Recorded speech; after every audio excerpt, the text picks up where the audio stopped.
नमस्कार, आपण पाहताय कोकणचं नंबर 1 महा चॅनल कोकण 7 लाईव्ह बातमीपत्रात आपलं स्वागत. सुरुवात करूया हेडलाईन्सनं. रात्री विद्युत पुरवठा खंडित, नागरिक आक्रमक.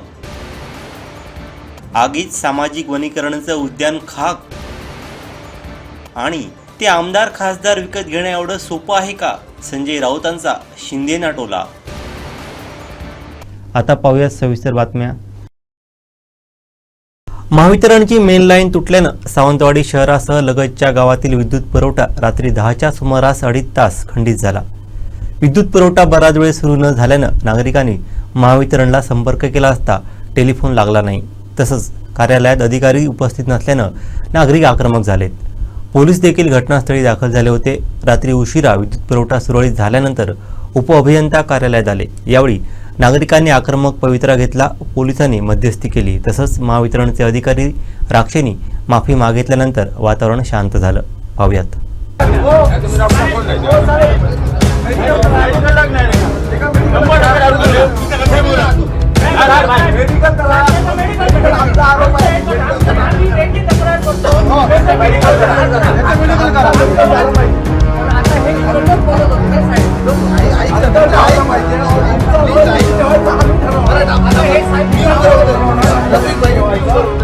सावंतवाडी शहरासह लगतच्या गावातील विद्युत पुरवठा रात्री 10च्या सुमारास खंडित झाला. बराच वेळ विद्युत पुरवठा सुरळीत चालू न झाल्यानं नागरिकांनी महावितरणला संपर्क केला असता फोन लागला नाही. त्यामुळे नागरिकांनी महावितरण कार्यालयात धाव घेतली. यावेळी अधिकारी उपस्थित नसल्यानं नागरिकांनी आक्रमक पवित्रा घेतला. त्यानंतर घटनास्थळी पोलीस दाखल झाले. रात्री 12च्या सुमारास विद्युत पुरवठा पूर्ववत करण्यात आला. त्यानंतर उपअभियंता राक्षे कार्यालयात दाखल झाले. पोलीस संरक्षणात त्यांनी ग्राहकांशी संवाद साधला.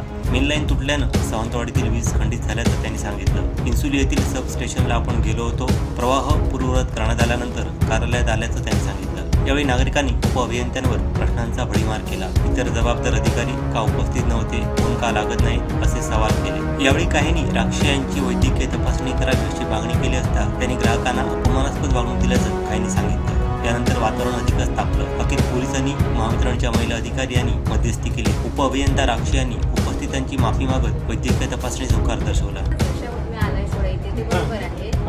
नाही त्यांचे मेडिकल करा. एवढं नाही, मेडिकल करा ना मॅडम. तुम्हाला मेडिकल करा. मग आम्ही करतो. मग आम्ही मेडिकल करतो. बाहेर टाका, मग आम्ही करतो. काय नाही, नाही तर उगीचचे वाद होणार. आम्ही इथंच थांबणार आहोत. आम्ही इथेच थांबणार.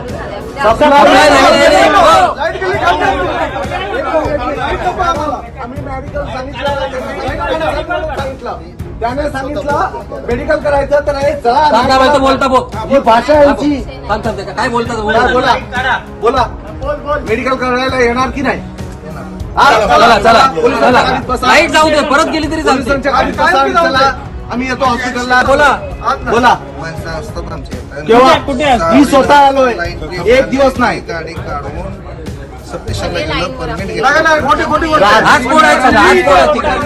तुम्ही इथे होतात आणि तुम्हाला हा बघा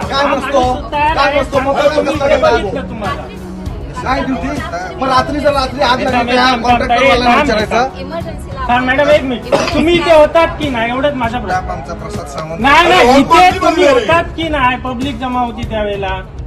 मी आता जस्ट आलो. नाही मी बोलतो मेडिकल करूया ना.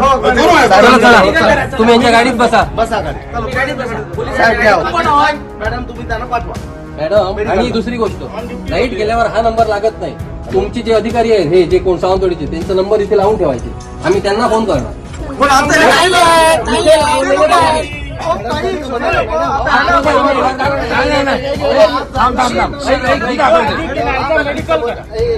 मेडिकल तुम्हाला आम्ही शुल्लक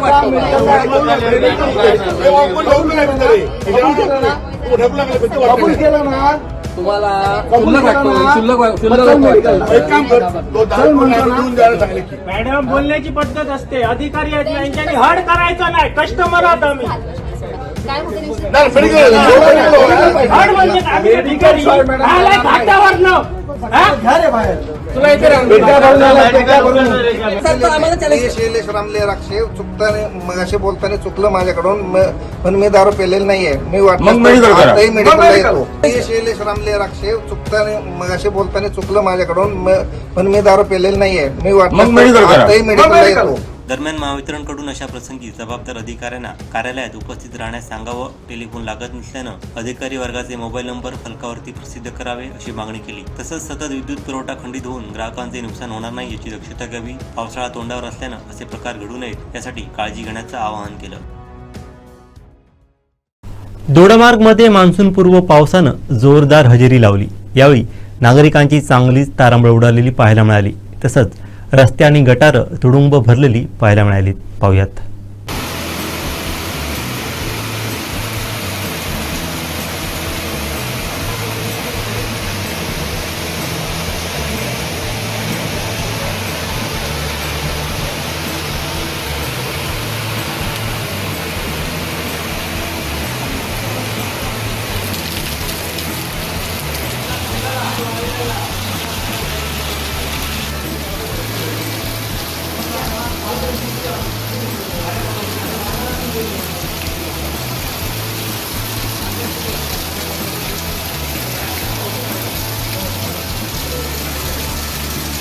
प्रशासकीय कार्यक्षमता वाढवण्यासाठी प्रयत्न सुरू असल्याचं मुख्यमंत्री देवेंद्र फडणवीस यांनी सांगितलं.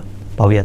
नवीन सरकार आल्यानंतर आम्ही हा निर्णय घेतला की मोठ्या प्रमाणात प्रशासकीय सुधार आले पाहिजे, ई गव्हर्नन्सचा वापर झाला पाहिजे, प्रशासकीय कार्यक्षमता वाढली पाहिजे. या दृष्टीनं विविध टप्प्यावर जे अधिकारी आहेत त्यांच्या कार्यशाळा आणि संवाद आम्ही करतो आहोत. यापूर्वी जिल्हाधिकाऱ्यांसोबत कार्यशाळा झाली, जिल्हा परिषदेच्या सीओसोबत कार्यशाळा संवाद झाला. आज महानगरपालिकांचे आयुक्त आणि मोठ्या नगरपालिकांचे सीओ यांची कार्यशाळा आहे आणि त्यांच्यासोबतही संवाद मी करणार आहे. या सगळ्या पद्धतीमध्ये 100 दिवसाचा एक कार्यक्रम दिलेला आहे. तो कार्यक्रमही एफिशियंटली राबवला गेला पाहिजे असा याच्या पाठीमागचा हेतू आहे. आमचा प्रयत्न असा आहे की सरकार म्हणून एक इन्स्टिट्यूशन तयार झालं पाहिजे. अनेक लोक चांगलं काम करतात, ते जोपर्यंत पदावर असतात तोपर्यंत काम राहतं, नंतर नवीन आल्यानंतर ते काम बदलून जातं. असं न करता एक इन्स्टिट्यूशन म्हणून बिल्टअप करायचा आमचा प्रयत्न आहे आणि त्या दृष्टीनं ही कार्यशाळा होते. याच्यानंतरही अनेक कार्यशाळा होणार आहेत. संवादामधून काही धोरणात्मक बदल सुचवतात? मी आता यापूर्वी जेव्हा महसूल परिषद झाली त्यावेळी 6 विभागांमध्ये विभागीय आयुक्त आणि जिल्हाधिकाऱ्यांचे गट तयार केलेले आहेत. त्यांना विषय नेमून दिले आहेत. त्या विषयांवर रिफॉर्मचा जो अजेंडा आहे त्याचे अहवाल ते सादर करणार आहेत. तसेच गट जिल्हा परिषद सीओचे नेमून दिलेले आहेत आणि आता महानगरपालिकांचे तसे गट मी तयार करणार आहे. कारण आपण अनेक वेळा कन्सल्टंट अपॉइंट करतो, तेही महत्त्वाचंच असतं, पण कुठल्याही कन्सल्टंट्सपेक्षा जास्त ग्राउंडचं नॉलेज हे आमच्या अधिकाऱ्यांना असतं. फक्त त्याला चॅनलाइज करण्याची आवश्यकता असते आणि म्हणून त्यांचं जे काही इन्स्टिट्यूशनल नॉलेज आहे ते संकलित करायचं आणि ते स्टँडर्डाइज करायचं. आम्ही हा प्रयत्न केलाय की स्टँडर्डायझेशन झालं पाहिजे, मिनिमायझेशन झालं पाहिजे, म्हणजे कमीत कमी कागदपत्र लागले पाहिजे आणि ऑटोमायझेशन झालं पाहिजे. सगळ्या गोष्टी ऑटो पायलट मोडवर आल्या पाहिजेत. अशा प्रकारचा आमचा प्रयत्न आहे. सर्वोच्च न्यायालयाने महापालिकांच्या निवडणुका घ्यायला 120 दिवसांमध्ये सूचना दिल्यात. अनेक महापालिकांच्या प्रभाग रचना हरकती सूचनांचे 45 दिवस अशा अनेक ठिकाणी तांत्रिक अडचणी दिसून येतात. नेमकं काय होईल महापालिका निवडणुकांच्या बाबतीत? कार्यकर्ते फार अधीर झाले. मला काही फार अडचण वाटत नाही. या निवडणुका इलेक्शन कमिशननी तयारी सुरू केलेली आहे. आम्ही वेळेत या निवडणुका घेण्याचा प्रयत्न करू. फारच जर मान्सून जास्त असेल तर ज्या भागात मान्सून जास्त आहे त्याच्याकरता इलेक्शन कमिशन आणि आम्ही जॉईंटली काही 15-20 दिवसाचं आवश्यकता पडली तर एक्सटेन्शन मागू. पण वेळेत या निवडणुका पूर्ण केल्याच पाहिजे असा आमचा प्रयत्न आहे. तिरंगा यात्रेवरून एकनाथ शिंदेंवर संजय राऊतांनी बोचरी टीका केली आहे. पाहुयात. नाही, हेच डोनाल्ड ट्रम्प वारंवार असं सांगतात की त्यांच्यामुळं भारत आपलं 5वी वेळ आहे. काल सौदी अरेबियाला सुद्धा आले, इथेही सांगितलं. इथेच सांगितलं, पण त्याला उत्तर नाही अजून मोदींचं. फिर मोदी आग हिंदुस्तान की तरफ आग उठाने वाले को छोड़ेंगे नहीं. और डोनाल्ड ट्रम्प तुमचे रोज कपडे काढतो आहे देशाच्या प्रधानमंत्र्याचे, मोदीचे नाही, देशाच्या प्रधानमंत्र्याचे, भारताच्या. आणि तुम्ही अजून डोनाल्ड ट्रम्पचं नाव घेऊन उत्तर द्यायला तयार नाही. एवढी फाटली. सांगा ना डोनाल्ड ट्रम्प खोटं बोलतोय म्हणून. डोनाल्ड ट्रम्प खोटं बोलतोय हे सांगायची हिंमत जर तुमच्यात नसेल तर महाशय देशाच्या पंतप्रधानपदी आपण राहू नका. मेहरबानी करा. तुम्ही आणि अमित शहा या दोघांनी देशावर मेहरबानी करा. नाही, शिंदेची शिवसेनेने सुद्धा काल तिरंगा रॅली ठाण्यामध्ये काढली. त्यानंतर स्वतः एकनाथ शिंदे भाजपची जी त्याला महायुतीची रॅली म्हटलं गेलं, पण अजित पवार या तिरंगा रॅलीचा मी वारंवार सांगतो एकनाथ शिंदेने सुद्धा डोनाल्ड यात्रा करा. हे कशा करता करतात? त्यांना कळतं का युद्ध आणि युद्धबंदी आणि शस्त्रसंधी काय असते यातला फरक कळतो का? एका पक्ष फोडण्या एवढं किंवा आमदार खासदार विकत घेण्या इतकं सोपं आहे का? आमदार खासदार विकत घेऊन सरकार बनवणं आणि निवडणूक आयोगाला हाताशी धरून पक्ष ताब्यात घेणं इतकं सोपं नाही आहे. हो, शस्त्रसंधीला तुम्ही विजय मानता, ही तुमचं अक्कल. युद्धविराम केला डोनाल्ड ट्रम्पने तुमचा.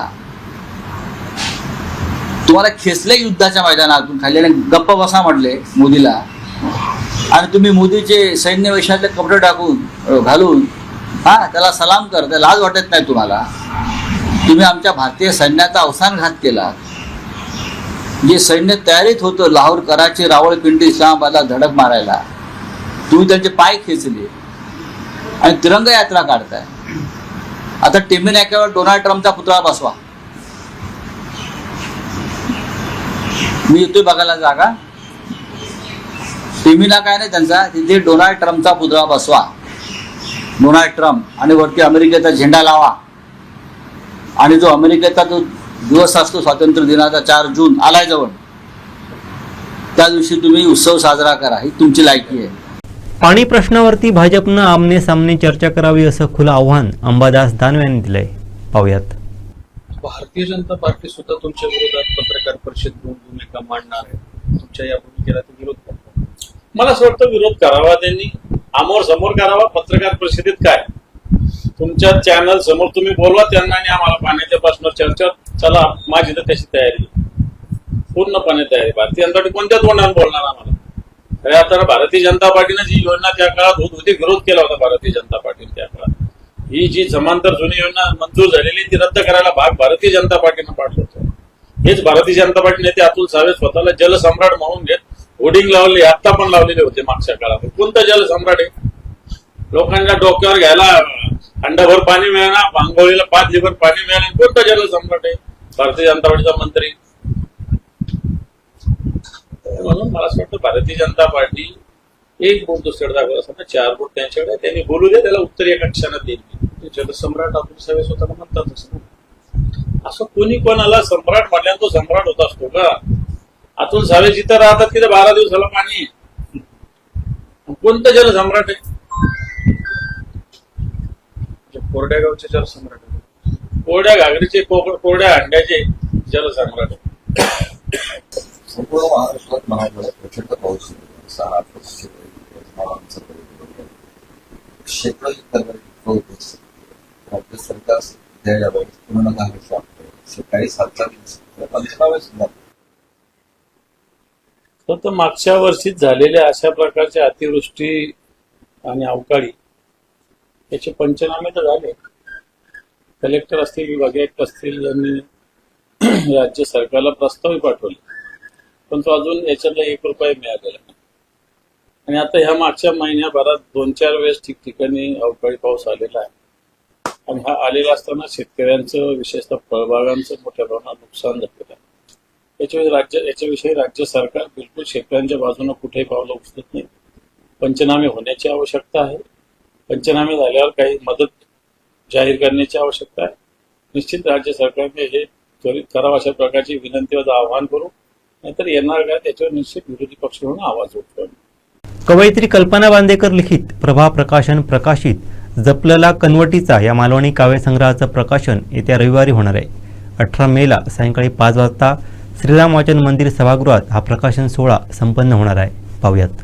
शिवाजी विद्यापीठ मराठी विभाग प्रमुख बोलीभाषा अभ्यासक डॉक्टर नंदकुमार मोरे यांच्या अध्यक्षतेखाली हे प्रकाशन होणार आहे. यावेळी ज्येष्ठ साहित्यिक प्राध्यापक प्रवीण बांदेकर, कवी अजय कांडर यांची प्रमुख उपस्थिती राहणार आहे. तसंच डॉक्टर शरवी आसुरकर, प्राध्यापक डॉक्टर गोविंद काजरेकर, ॲडव्होकेट संदीप निंबाळकर, मधुकर मातोंडकर यांची उपस्थिती असणार आहे. अभिनेत्री, लेखिका, कवयित्री कल्पना बांदेकर या गेल्या 40 वर्षांहून अधिक काळ साहित्य, सामाजिक, सांस्कृतिक क्षेत्रात कार्यरत आहेत. ललित लेख, कथा आदी वाङ्मय निर्मिती त्यांनी केली आहे. 7500 शब्दांचा मालवणी शब्दकोश त्यांनी निर्माण केला आहे. रविवारी त्यांच्या पहिल्या मालवणी काव्य संग्रहाचं प्रकाशन होणार असून या कार्यक्रमास उपस्थित राहण्याचं आवाहन कल्पना बांदेकर यांनी केलं आहे. शासकीय वैद्यकीय महाविद्यालयाच्या मागे असलेल्या सामाजिक वनीकरण विभागाच्या जैवविविधता उद्यानात आज अचानक लागलेल्या आगीत उद्यानातील झाडे जळून खाक झाली आहेत. पाहूयात.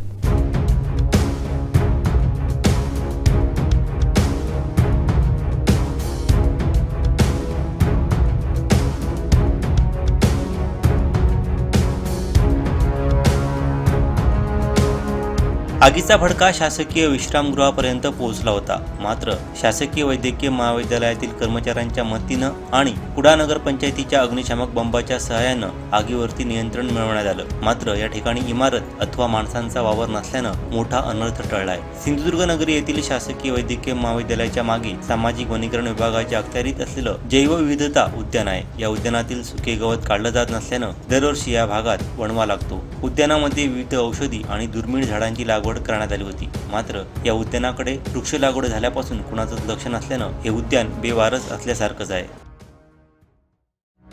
ओटवणे रस्त्यावर गवेरड्यांनी अचानक दर्शन दिलं, त्यामुळे प्रवाशात भीती निर्माण झाली. हा व्हिडिओ काहींनी आपल्या मोबाईलमध्ये रेकॉर्ड केला. पाहूयात.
उन्हाळी सुट्टीत दरवर्षीप्रमाणे यावर्षी देवगडमध्ये पर्यटकांची गर्दी वाढलेली पाहायला मिळते. पाहूयात.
कसई दोडामार्ग नगरपंचायतच्या मणेरी येथील मुख्य नळ योजनेअंतर्गत जलशुद्धीकरण प्रक्रिया केंद्र व मुख्य नळ योजनेच्या नवीन साठवण टाकीच्या बांधकामाचं भूमिपूजन गुरुवारी कसई दोडामार्ग नगरपंचायतचे उपनगराध्यक्ष देवीदास गवस यांच्या हस्ते करण्यात आलं. यावेळी महायुतीचे दोडामार्ग पदाधिकारी उपस्थित होते. दोडामार्ग शहरातील वाढती लोकसंख्या व वाढते उद्योगधंदे याचा विचार करता कसई दोडामार्ग नगरपंचायतच्या नळपाणी योजनेच्या पाण्याची दिवसेंदिवस समस्या गंभीर होत चालली होती. भविष्यात पाण्याचा तुटवडा दोडामार्ग शहरावरती होऊ नये दोडामार्ग शहरात होऊ नये यासाठी आमदार दीपक केसरकर व पालकमंत्री नितेश राणे यांच्याकडे मागणी केल्यानंतर 2.5 कोटी रुपयांचा निधी जलशुद्धीकरण केंद्र व पाणी साठवण टाकीसाठी देण्यात आला.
दोडामार्ग नगरपंचायतच्या ह्याच भूमिपूजन सोहळ्यासाठी सर्व आज उपस्थित राहिल्यात. ह्या नळपाणी योजनेच्या टाकीचं व जलशुद्धीकरण प्रकल्पाचा भूमिपूजन सोहळा पार पडला आहे. ह्या जलशुद्धीकरण प्रकल्पासाठी आणि टाकीसाठी बरेच दिवस आपली दीपक भाईंकडे मागणी होती, कारण जे खडूळ पाणी आपल्या नगरपंचायतच्या ह्याच्यामध्ये गेल्यावेळी पण विषय झाला होता आणि आम्ही लोकांना आश्वासन दिलं होतं की लवकरात लवकर तुम्हाला शुद्धीकरण प्रकल्प आम्ही उपलब्ध करून देऊ. आणि दीपक भाई च्या मार्फत आपण जे प्रस्ताव केले त्यांच्या सकारात्मक आम्हाला ह्या टोटल नळपाणी योजनेसाठी शुद्धीकरण प्रकल्प व साठवणसाठी निधी आला आणि त्याचा आज भूमिपूजन सोहळा आम्ही पार पडला आहे. ह्या दोडामार्गच्या नगरपंचायतच्या हद्दीत जी वाढ चालू आहे, घरांची वाढ चालू आहे, हॉटेल बिझनेसमॅन चालू आहेत, सर्व जे लोकसंख्येमध्ये पण मोठ्या प्रमाणात वाढ चालू आहे आणि ही डेव्हलपमेंटच्या दृष्टिकोनातनं जे पाणी हे सर्वात महत्त्वाचा घटक असतो आणि ह्या पाण्यामुळे बऱ्याचशा काही आपल्या नगरपंचायतीमध्ये त्रुटी होत्या. ह्या जलशुद्धीकरण प्रकल्पाचा या सर्व आमच्या दोडामार्गच्या जनतेला भरपूर फायदा होणार आहे आणि ह्या उद्देशानं आम्ही जो कार्य केला आणि ह्याचा आता लवकरात आम्ही कॉन्ट्रॅक्टरांना पण सांगितलं आहे की 1 वर्षाच्या आत हे जलशुद्धीकरण प्रकल्प व टाकीचं बांधकाम पुरं करून द्या, जेणेकरून लवकरात लवकर हे जे जलशुद्धीकरण प्रकल्प लोकांच्या सेवेसाठी उपलब्ध होणार आहे. दोडामार्ग शहराची लोकसंख्या दिवसेंदिवस वाढत आहे आणि या दोडामार्ग शहरासाठी पाण्याची मोठी समस्या निर्माण झालेली होती आणि ही समस्यामध्ये मुख्यतः शुद्ध पाणी देण्याची प्रक्रिया होती. यासाठी दोडामार्ग नगरपंचायतीने या ठिकाणी मागणी केली होती की या ठिकाणी जलशुद्धी प्रकल्प व टाकीसाठी मोठ्या प्रमाणात निधी द्यावा. माननीय त्यावेळचे पालकमंत्री दीपकभाई केसरकर यांनी या ठिकाणी 1,70,00,000चा निधी देऊन या प्रकल्पाला या ठिकाणी कार्यवाही केलेली आहे. आज त्याचं भूमिपूजन करताना आम्हाला सर्व पदाधिकाऱ्यांना आनंद होतो आहे, कारण हा प्रकल्प लवकरात लवकर पूर्ण होऊन दोडामार्ग शहरातील लोकांची जी पाण्याची समस्या होती ती समस्या लवकरात लवकर मिटणार आहे. दोडामार्ग शहराच्या विकासात्मक प्रक्रियेमध्ये महायुतीचं सरकार या ठिकाणी कायम कटिबद्ध राहू. या ठिकाणी देवेंद्र फडणवीस साहेब असतील, एकनाथ शिंदे असतील, अजित पवार असतील यांच्या नेतृत्वाखाली काम करत असताना दोडामार्ग तालुक्याच्या विकास प्रक्रियेमध्ये, दोडामार्ग शहराच्या विकास प्रक्रियेमध्ये महायुती म्हणून आम्ही कार्यरत राहून याहीपेक्षा जास्त निधी या नगरपालिकेला देऊन या ठिकाणी विकासात्मक प्रक्रिया आम्ही पार पाडू. शेवटी ठळक घडामोडी पुन्हा एकदा. रात्री विद्युत पुरवठा खंडित, नागरिक आक्रमक. आगीत सामाजिक वनीकरणाचं उद्यान खाक. आणि ते आमदार खासदार विकत घेणं एवढं सोपं आहे का? संजय राऊतांचा शिंदेना टोला. बातमीपत्रात वेळ झाली ते थांबण्याची. पादरा बदलत्या कोकणचा बुलंद आवाज. कोकणचं नंबर 1 महाचॅनल कोकण 7 लाईव्ह. धन्यवाद.